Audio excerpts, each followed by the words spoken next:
Looky here, it's not raining. It's supposed to start, but it's not raining right now. So I put on the lighter type stuff. I don't use that in my backpack and all those things when in the rain. I've got to get a rain cover, a waterproof cover for my backpack. It's water resistant, but not enough for 2 hours out exposed in this weather. So I just use a little bit lighter stuff today, and I'm ready to go.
Well, it was another wet one.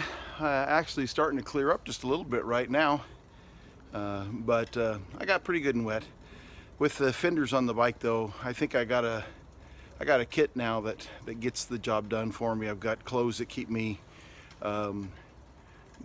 relatively dry, waterproof pants, waterproof coat with a hood. I've got this head gaiter that I can use when it gets really cold outside to keep my neck, head, and all that kind of stuff warmer. And then with the fenders on, I don't get filthy dirty, and neither does the bike. So this looks like a pretty good system to me.